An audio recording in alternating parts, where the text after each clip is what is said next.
So I'm showing you now a pattern. This is a new hobby. I will teach you all about it. This is called diamond painting. So sa diamond painting, you will need a stick like this one. You see it? Yeah. A stick, beads. Ito nakalagay na siya sa lalagyan kasi I bought yan, different colors of beads. Yan.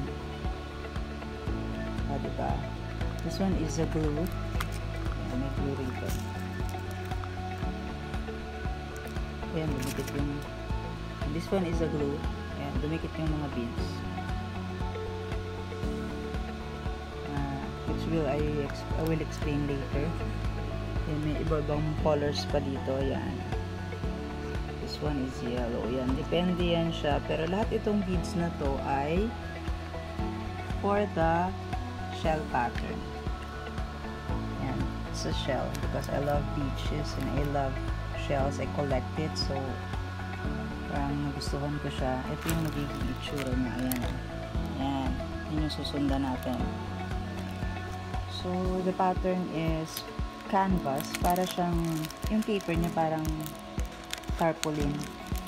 It's not a plain paper.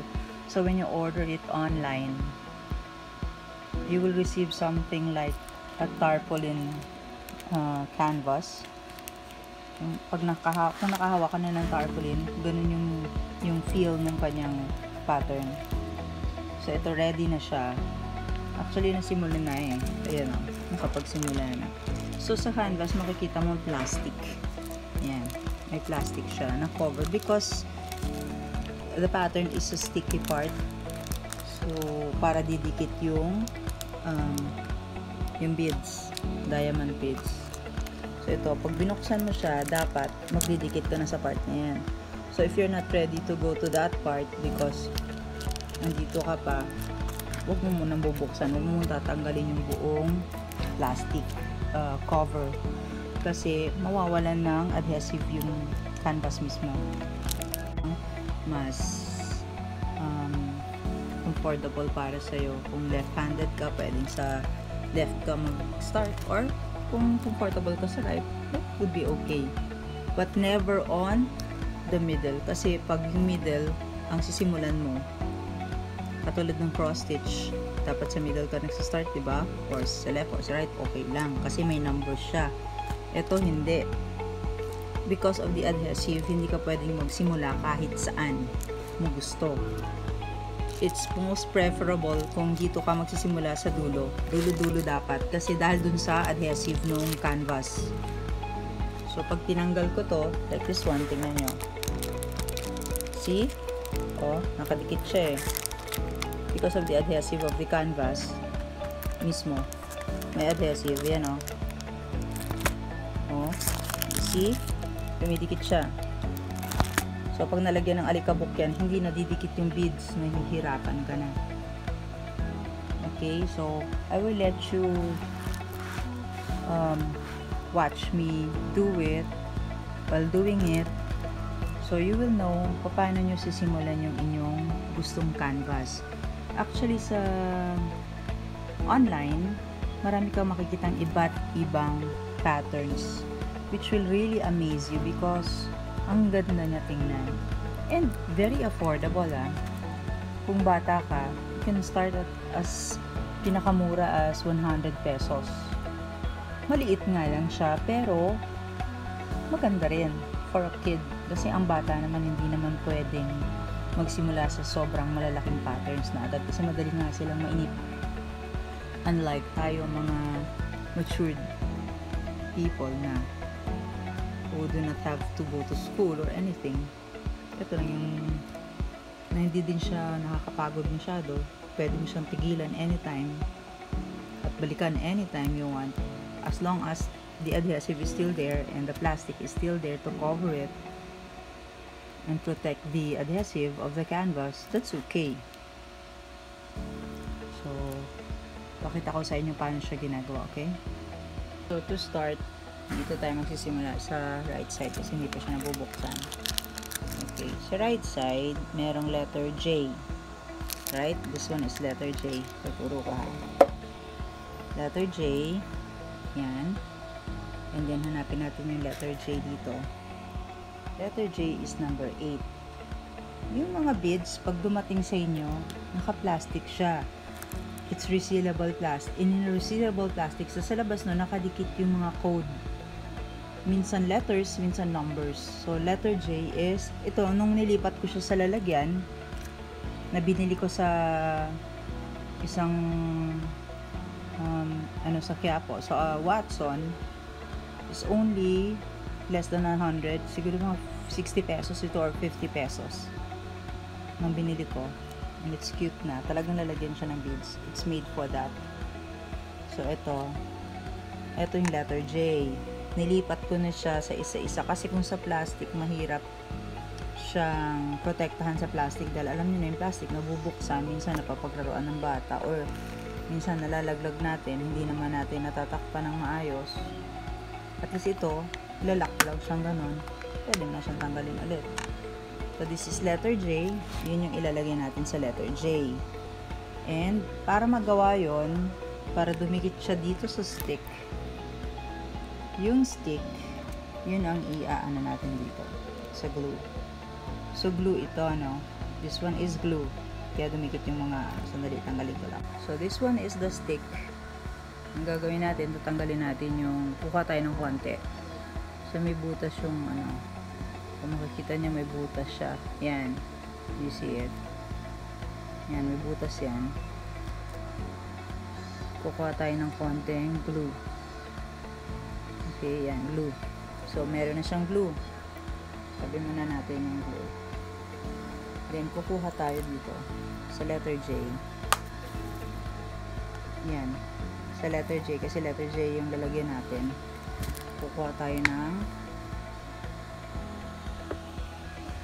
see, letter J. Kukuha tayo ng ng isang bead. So, make sure that when you get the bead, it's upside down. Yung nakaharap sa inyo yung makislap na part. And the flat side is downwards. Ayun, dumikit na yung mga beads. Okay. We'll get another. Dali siyang dumikit kasi nga, may ayan.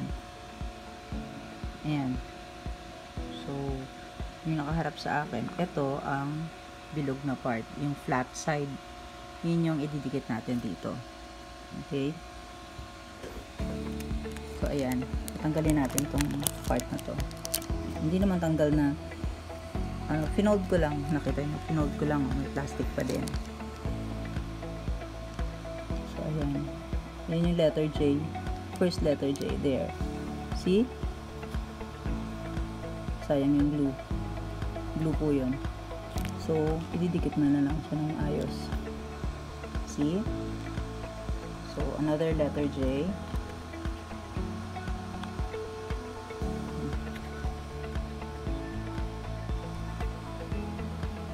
There. The glue is really for lang. Kaya may glue doon. Really for getting the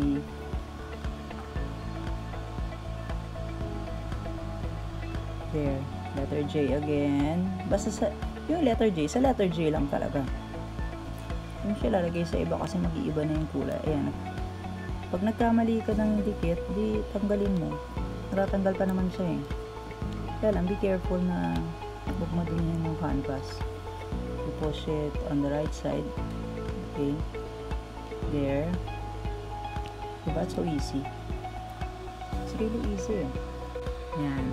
Medyo madilim pala kanina, sorry. One nap later. I have here a plate pala. I have here a plate na pwedeng ilagay yung mga beads para hindi tayo mahirapan kumuha rito sa lalagyan, sa container.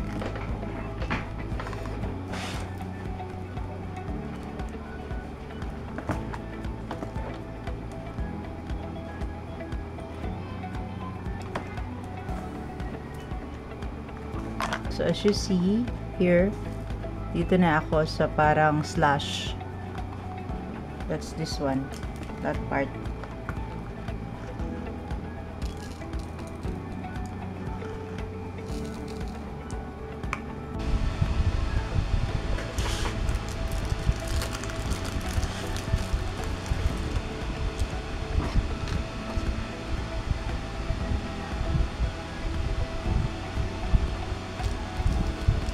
So just the same,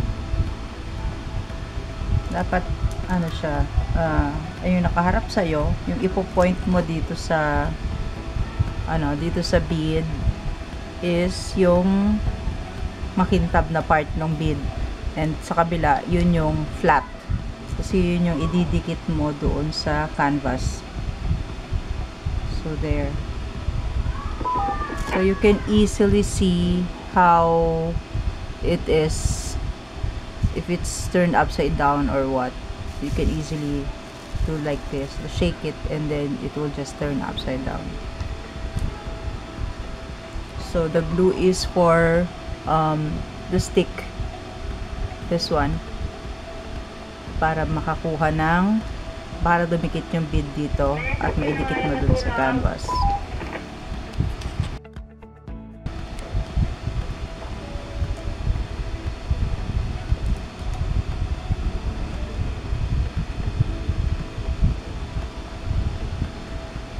So, it's faster kasi naka-expose yung mga beads. So, hindi mo siya kailangang hawakan. Like what I did a while ago dun sa isang video clip na hinahawakan ko yung takip ng organizer. So, ngayon, it's just there. Oh, it's easy to pick up and then, idikit siya doon. It's easier and faster this way.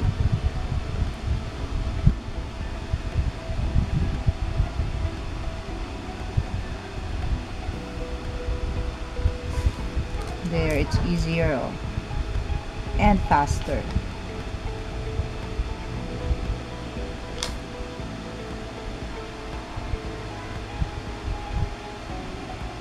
So as you see, yung etong plastic, it's still here. Hindi ko siya tinatanggal kasi nga this is the cover of the adhesive ng canvas para hindi siya madumihan. So, kasi pag nadumihan na, matatanggal yung adhesive niya, mas mahirap siyang dumikit. Mahirapan dumikit yung beads. Eh, yun yung nagpo-protect sa kanya, yung adhesive na yun, para di siya mag-fall off. So, ang ginawa ko, I started here from the right, going to the left.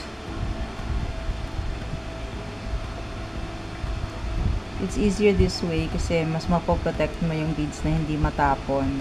As long as you're careful naman, diba?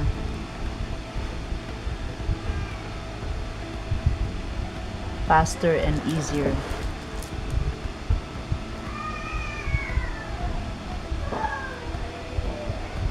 Moments later.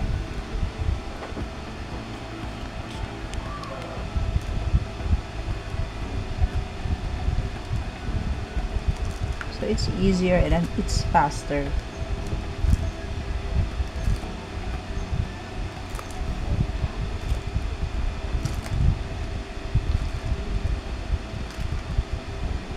Sa panahon ngayon guys, alam mo, mahirap magkaroon ng anxiety. Nagkakaroon tayo ng pandemic anxiety kasi hindi nakakalabas. Lalo na yung mga bata, syempre mas mahirap para sa kanila na hindi nakakalabas. Sanay sila maglaro sa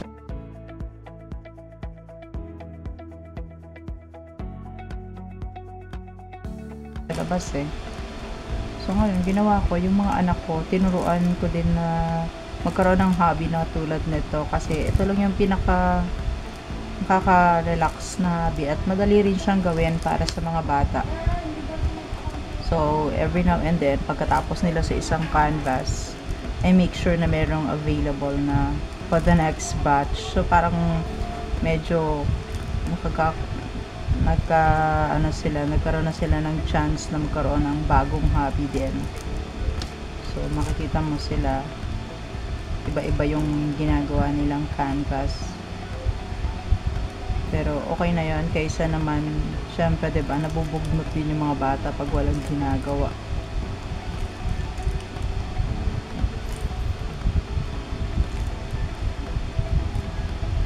Hindi naman pwedeng hindi naman pwedeng puro na lang internet or computer na lang lagi inaasikaso, kaya tablet, 'di ba? Pwede puro games na lang. Kailangan yung utak nakaka-relax din. More So moments that's it. later. I hope makatulong sa inyo na magkaroon din ng bagong hobby. If not this one, any other hobbies will do, as long as yung utak natin ma-preoccupied other than thinking about this pandemic time. On my next video, makikita nyo yung mga binibilhan ng crafts, kung saan murang bumili at ano yung makikita nyo doon sa mga stores na yon. I will let you discover it with me, okay? So guys, thank you for watching. God bless.